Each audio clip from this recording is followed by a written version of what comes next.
morning, Bande Matram, welcome all of you. So this morning the topic of discussion will be on confidence on the divine grace. So almost we are going to discuss from the Mother and the Sri Aurobindo on divine grace.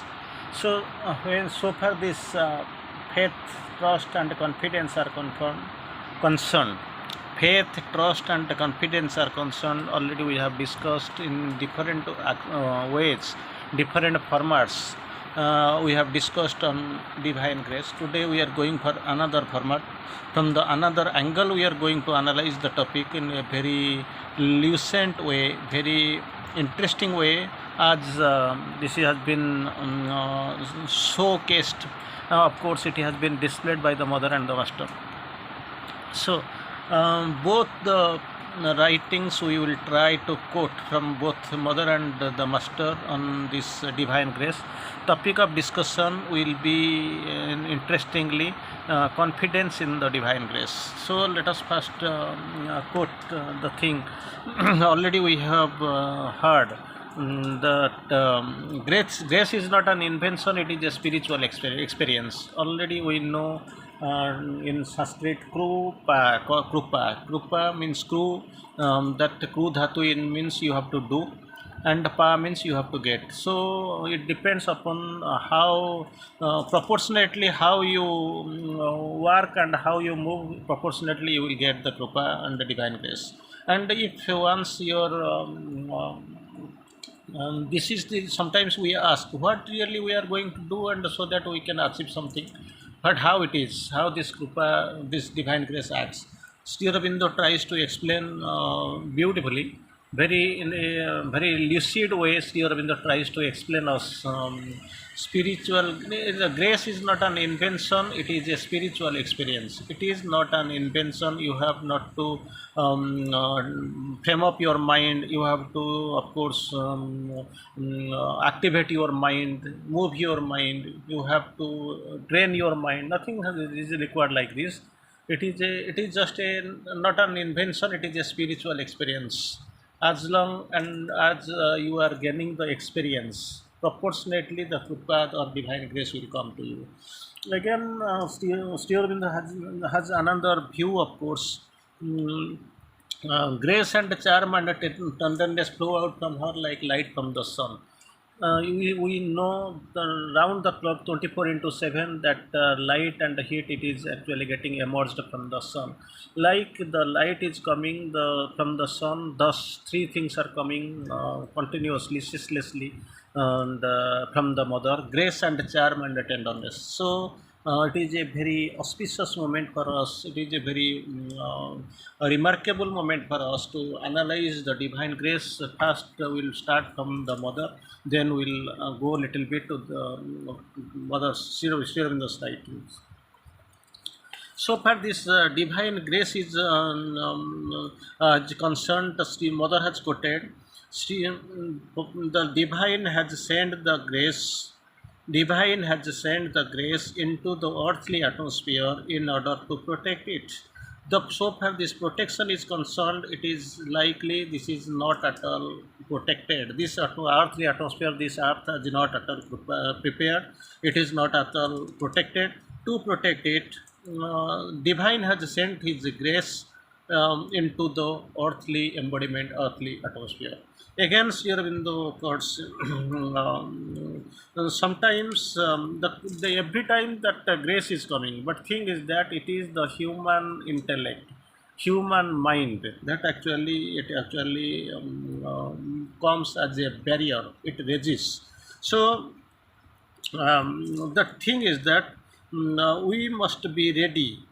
We must be ready to accept the grace. It is actually descending. It has got its value. For that, actually, there needs a big awakening in us, big opening us from us, and of course, we must be widened. That is what the requirement. Mother course, who is worthy and who is unworthy? It is not the time of consideration, nor it is a point of consideration before the divine grace, because all are equally held because they are the kids, all are the children of the mother. So her love is actually equally distributed. It never differentiates, it never disregards, or it never of course separates one from another, considering it is a virtuous, it is a sinner, it is good, it is bad, it is light, it is darkness, nothing is like this. So this Mother Nature quotes, the grace is equal for all. It is equal for all because sunlight, it never tells that I won't go there because that there is a lot of water. I won't come. I will permanently stay here because it is the rose orchard. Like nothing is that. It depends upon how much sincere you are. According as per your sincerity, you will have the receptivity. You will accept it. That for that actually aspiration and opening, these are the two conditions. So the best condition is to surrender near the divine. So that is the preliminary, that is the initial condition from us, that is what the requirement from us. Again, how we will have the trust in the divine grace, that the grace is always there, that help is also always there. Thing is that we have to aspire, we have to, we must keep faith and the confidence. Again, that is the point is coming actually. For that we must aspire, we must have faith, we must be widened, there must be opening from our side. That is what the requirement. And moreover, when you feel things are getting worse to worse, bad to worse and worse, then actually you must keep the entire faith and entire confidence and the entire belief must be there that night is the darkest before the dawn. So this grace will act invariably, and it is the real time for the grace to act upon us. So in every moment, under in all circumstances, you must try to overcome these obstacles, these hurdles, whatever is coming. And for that, this divine grace is there to help, to add, to assist us. Again, we find so many stripes, classes, of course, resistance, so many ways. But thing is that if somebody has the strong faith, ardent faith, unshakable faith in the divine grace, then naturally it is for us to overcome. And the final analysis, the last analysis is that everything depends upon the divine grace. So, bearing the past that will never come back, present we have to make the systematic analysis, and we must leap forward towards the future. Blessed are those who are ready for a leap into the future. That's what the mother quotes. And everything, sometimes we fail, we have lost everything, nothing is with us, all are gone. Even the earth below our feet, it has also harassed us. But thing is that don't, mother quotes, don't lose faith. That is the best time you try to aspire, so that it will be helpful to us. Again, we will have the how it is reliable, it is useful to keep confidence on the divine mother course here. So as per your confidence, in proportion to your confidence in the divine grace, in the proportion you trust in the, and have confidence in the divine, then the grace will work on you and activate, and of course it will elevate us towards our destiny. So what we have to do, we must think like a kid before the mother, our own mother. So there is nothing apprehension, no problem, no thought, no nothing will be there as the kid has when he goes to the mother. Like this towards the divine mother we must to move. And with the divine grace, confident with the with the confidence in the divine grace, then you will get the real peace. And of course that is uncomparable. So confidence in must in the divine is the first and initial condition, that is the of course first principle. So you leave all your anxieties, all your problems, all your difficulties near the divine, and of course you will be stay in peace, and the divine grace will act upon you. Again, near the divine, in all your wisdom, the grace is actually total. If you have the total and unshakable faith, then absolutely we will have no problems. Again, Mother quotes on the difficulties and the divine grace. That's what Mother quotes beautifully. So you must have the unshakable faith and the trust in the divine Mother, so that peace and equanimity that will come. And we must take it for granted whatever is going to happen and whatever is happening, that is for the best for us. Again, so the only thing which can liberate us, that is divine, that is divine grace. Pangulang hete giri mukam karoti vachalam. So again, so the mental place is there.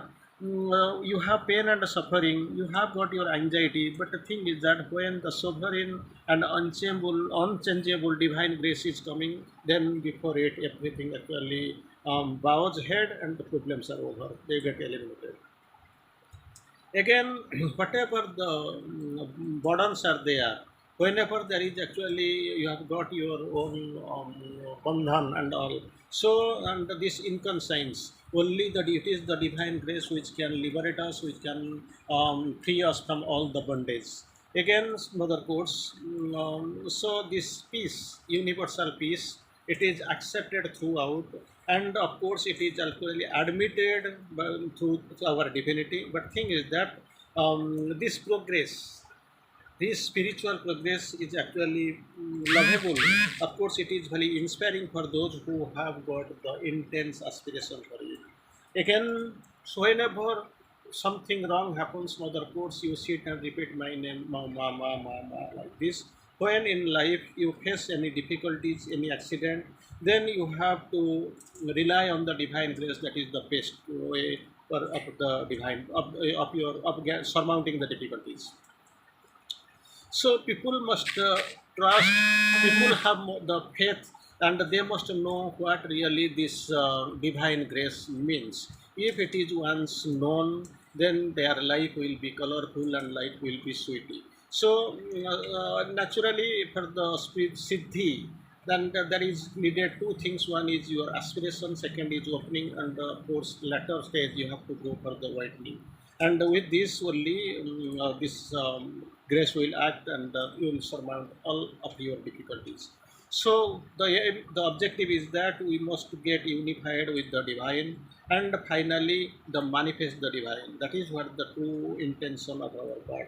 So that intense and of course ceaseless trust is there. Immediately we will get the protection, we will get the of course help, everything will be there.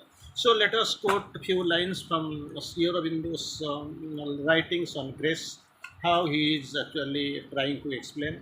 Mother Sri Aurobindo quotes, grace is not an invention, it is in fact a spiritual experience. This spiritual experience, it depends upon the intensity of your aspiration. In the intensity of aspiration, there comes the intensity of grace, and with the intensity of grace, there comes the change. So you have to do nothing. For you have to spend. You need not spend your mind so much in the discovery with the invention, because it is a spiritual experience.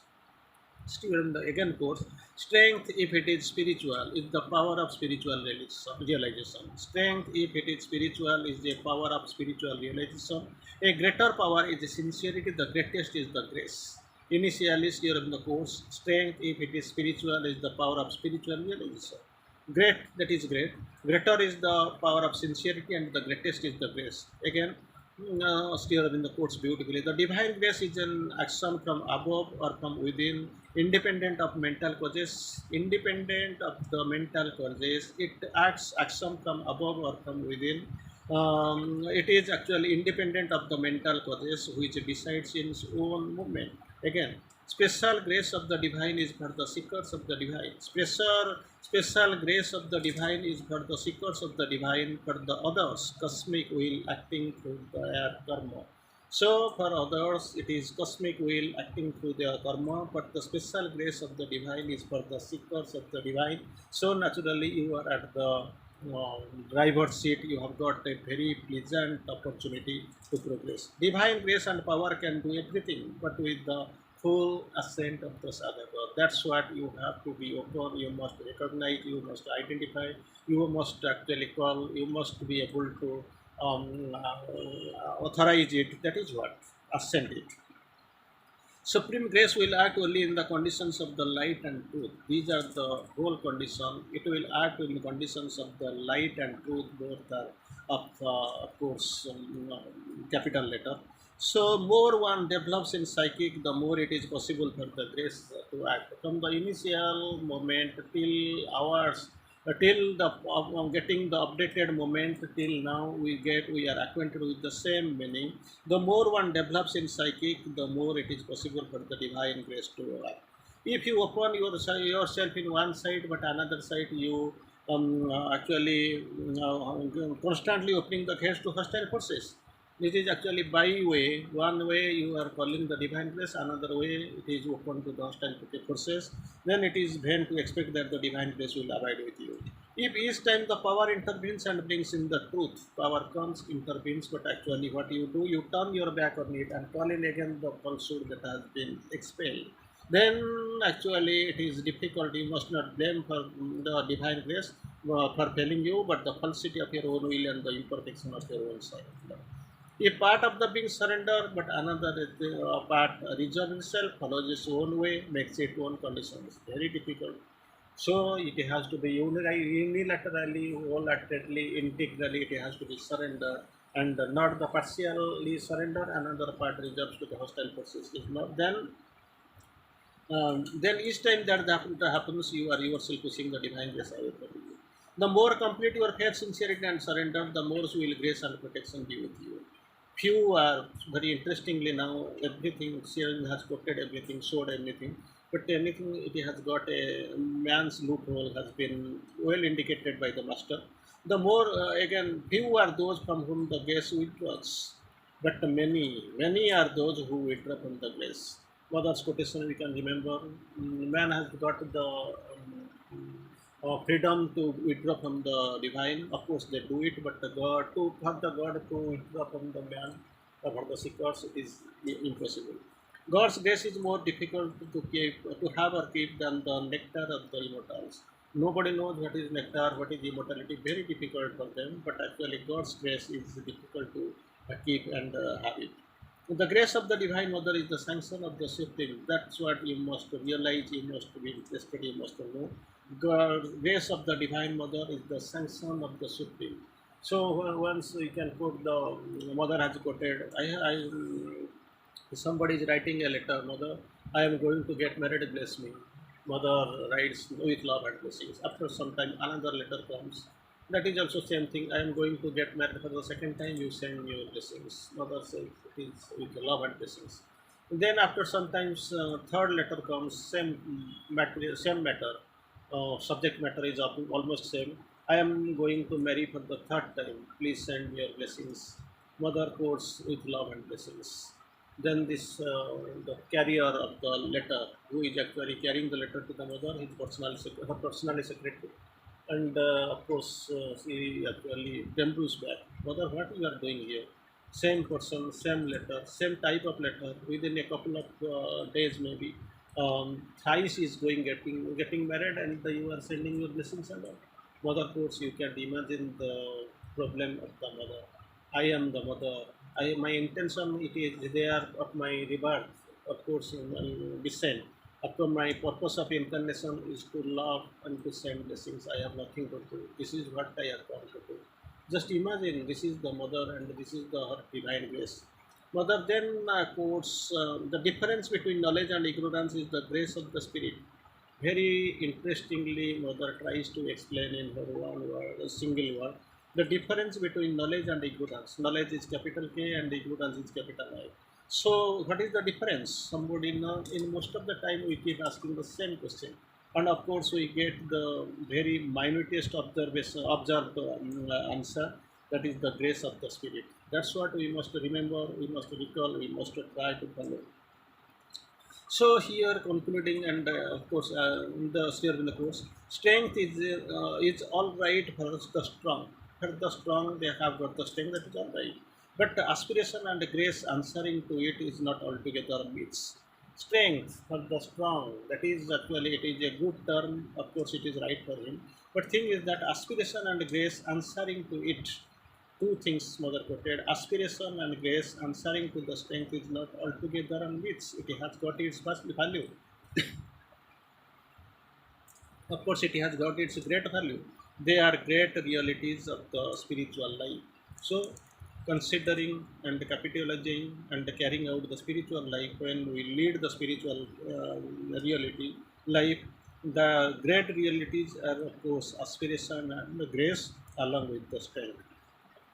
So, true and past, so that is a krupa, that is, it does not depend upon your invention, it is a spiritual experience, for and past. So, this spiritual experience, it is not, it is a reality right now. You have to perform, you have to do, and that is what the requirement to get, but thing, get the divine grace, and for that you must have ardent faith on it. You must have confidence, and the aspiration must be there, and there to gain it and to achieve it must be, you must be widened. So you must have trust, confidence, faith, and certitude with the divine grace. Thank you, Vandewata.